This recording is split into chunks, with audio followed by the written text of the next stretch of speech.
Tem uma coisa que você faz todos os dias, provavelmente agora mesmo, que está corroendo sua força mental por dentro. E o pior, parece completamente inofensiva. Não é o celular, não é a falta de sono, não é a comida ruim, não é o trabalho em excesso. É algo muito mais sutil do que tudo isso, e é exatamente por isso que é tão devastador. Porque ninguém te avisou, porque não dói na hora. Porque enquanto você vive normalmente, esse hábito vai destruindo, em silêncio, a sua capacidade de agir, de resistir e de se manter firme diante de qualquer desafio. Sêneca identificou esse padrão há 2000 anos. Escreveu sobre ele como se estivesse descrevendo o mundo de hoje. E o que ele encontrou vai te fazer repensar muita coisa que você acredita sobre si mesmo. Fica até o fim. Porque quando você entender o que é esse hábito, não vai conseguir deixar de enxergar em você e em todo mundo ao redor. Os estoicos tinham uma visão muito específica sobre o que significa ter uma mente forte. Para eles, força mental não era a ausência de dor.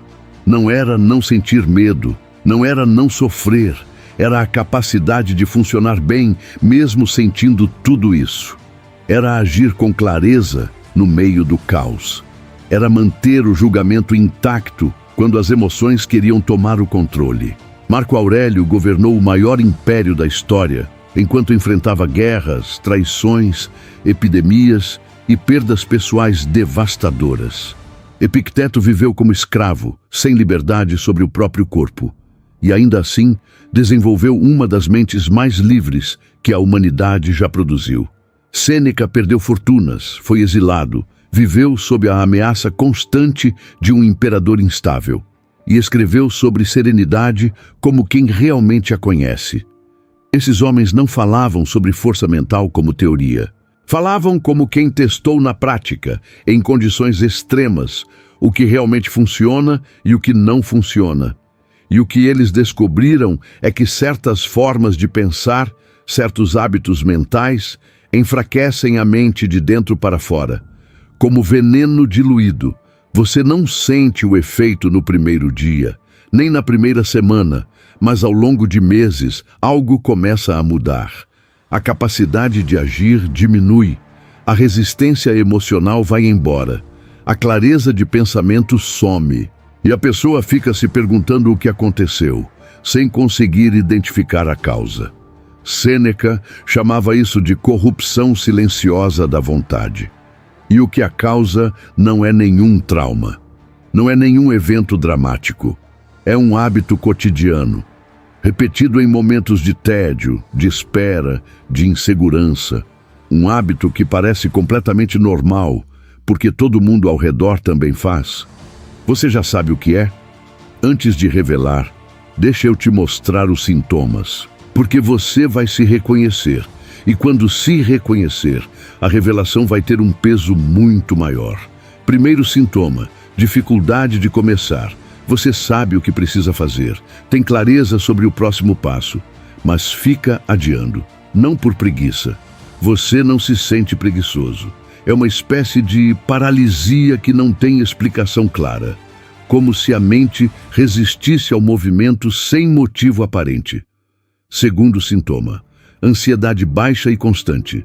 Não é pânico, não é crise. É um fundo de preocupação que nunca desaparece completamente, como um barulho de fundo que você aprendeu a ignorar, mas que está sempre lá, drenando energia, ocupando espaço, impedindo o descanso real.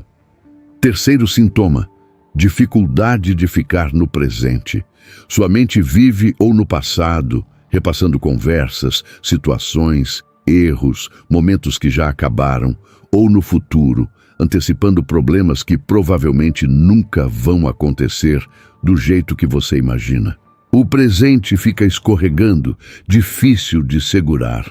Quarto sintoma, sensação de que os outros avançam mais rápido que você. Não é uma comparação racional que você faz conscientemente. É uma impressão constante, quase automática, de estar ficando para trás, de fazer esforço e não ver resultado proporcional, de trabalhar, mas não sair do lugar. Se você se identificou com 2 ou mais desses sintomas, e seja honesto consigo mesmo agora, o hábito já está operando em você. Provavelmente há muito tempo. E agora eu vou te dizer o que é. O hábito que está destruindo sua força mental é o seguinte: você vive comentando internamente tudo o que acontece, não em voz alta, na sua cabeça. Alguém te corta no trânsito. Você passa os próximos 10 minutos construindo um julgamento completo sobre essa pessoa. Quem ela é, que tipo de caráter tem, o que isso diz sobre a sociedade. Uma história inteira, elaborada, sobre alguém que você nunca vai ver de novo e que nem sabe que você existe. Você vê uma notícia, sua mente imediatamente começa a opinar, julgar, se indignar, formular respostas, imaginar debates, como se sua opinião sobre aquilo fosse mudar alguma coisa, como se processar aquilo mentalmente resolvesse o problema. Você termina uma reunião, uma conversa, um encontro e passa as próximas horas repassando. O que você disse, o que deveria ter dito, o que a outra pessoa quis dizer com aquela frase, o que ela estava pensando quando fez aquela expressão, como você deveria ter respondido diferente. Esse comentário interno constante tem um nome no estoicismo. Sêneca chamava de perturbação sem objeto. Uma mente que processa e reprocessa eventos como se isso mudasse alguma coisa, quando não muda. Uma mente que gasta energia julgando o que já passou, antecipando o que ainda não chegou e comentando o que não depende dela. E o problema não é que você pensa sobre as coisas. Pensar é necessário. O problema é que você não consegue parar. A mente entra em modo de comentário automático e fica lá, rodando, rodando, rodando, sem chegar a lugar nenhum. A mente que não descansa não se fortalece. É como um músculo que nunca para de trabalhar. Ele não cresce, ele rasga. E é exatamente isso que está acontecendo com a sua capacidade mental. Não é falta de inteligência, não é falta de vontade. É esgotamento causado por um processo que nunca desliga. Um processo que você nem percebia que estava rodando. Agora você percebe. E agora vem a parte que importa. O que fazer com isso? Os estoicos não eram filósofos de poltrona. Cada ensinamento deles vinha acompanhado de uma prática concreta. E para esse problema específico, o comentário interno compulsivo, eles desenvolveram 4 passos que, aplicados em sequência, começam a reverter o processo em semanas. O primeiro passo é observar sem participar. Os estoicos chamavam isso de o passo atrás do julgamento. A ideia é a seguinte: quando um evento acontece, existe uma fração de segundo antes de você interpretar. Antes da sua mente rotular como bom ou ruim, justo ou injusto, ameaçador ou seguro. Esse espaço existe, mas é pequeno e a maioria das pessoas nunca o notou. O treinamento estoico começa ali, nesse espaço microscópico entre o estímulo e a resposta. Marco Aurélio escreveu nas Meditações: você tem poder sobre sua mente, não sobre os eventos externos. Perceba isso e você encontrará força. A prática é simples. Quando perceber que o comentário interno começou, nomeie o processo. Não o evento, o processo. Diga mentalmente: estou julgando, estou antecipando, estou repassando. Nomear desativa. Não completamente, mas cria distância suficiente para você não ser arrastado. Você observa o pensamento acontecer sem entrar nele. É a diferença entre ser o ator e ser o diretor. O ator vive dentro da cena. O diretor observa de fora e decide o que fazer. O segundo passo é distinguir o que importa do que não importa. Epicteto tinha um teste que usava para absolutamente tudo. Antes de investir atenção mental em qualquer coisa, ele perguntava: isso está sob meu controle? Se a resposta for não, e na maioria das vezes é não, o comentário interno não tem utilidade nenhuma. É gasto de energia sem nenhum retorno. A notícia que te indignou, sob seu controle? Não. A pessoa que te tratou mal, sob seu controle? Não. O erro que você cometeu semana passada, ainda sob seu controle? Não. Treinar essa pergunta não elimina os pensamentos imediatamente, mas vai reduzindo progressivamente o tempo que você passa neles. Em uma semana praticando, você começa a perceber com clareza quanto da sua capacidade mental, da sua energia mais preciosa, está sendo gasta com coisas que não dependem de você e nunca vão depender. Isso é impactante e é libertador de uma forma que poucos hábitos proporcionam. O terceiro passo é substituir o comentário por ação ou silêncio. Aqui está a diferença prática que muda tudo. Quando um evento acontece, existem duas respostas saudáveis: agir, se há algo concreto a fazer, ou soltar, de forma consciente, se não há. O comentário mental não é nenhuma das duas. É um terceiro caminho que não resolve e não libera. Apenas consome. Sêneca escreveu em uma de suas cartas: não acrescentes às tuas misérias reclamando delas. Reprocessar o problema não diminui o problema. Acrescenta sofrimento em cima de sofrimento sem nenhuma utilidade. O exercício estoico é direto. Quando perceber o comentário rodando, pare e pergunte: existe uma ação que posso tomar agora? Se sim, tome. Se não, solte de forma deliberada. Diga internamente: isso não depende de mim. Eu escolho não processar. Com o tempo e com a prática constante, isso para de ser um esforço consciente.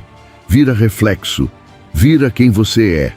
O quarto passo é o mais contraintuitivo e talvez o mais poderoso: praticar silêncio mental ativo. Os estoicos reservavam períodos do dia para simplesmente estar presentes em uma atividade sem adicionar camadas de julgamento em cima. Não era meditação religiosa. Era algo mais simples e mais difícil ao mesmo tempo. Comer sem pensar no trabalho. Andar sem processar o dia. Escutar alguém sem já estar formulando a resposta enquanto a pessoa ainda fala. Fazer uma tarefa sem comentar internamente cada passo. Isso não é escapismo, é recuperação ativa. É dar à mente o descanso que ela nunca recebe.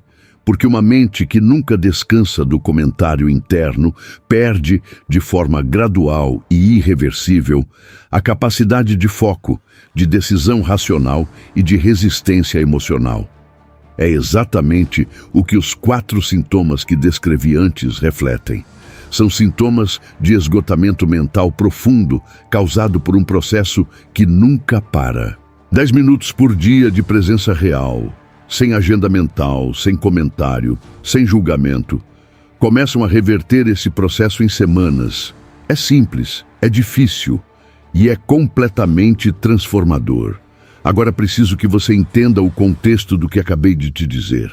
Sêneca viveu em Roma, sem celular, sem redes sociais, sem notificações, sem feed infinito, sem algoritmo projetado por engenheiros altamente treinados para capturar exatamente o tipo de atenção que o comentário interno produz. E mesmo assim, ele identificou o comentário mental compulsivo como um dos maiores destruidores de equilíbrio interior que existem.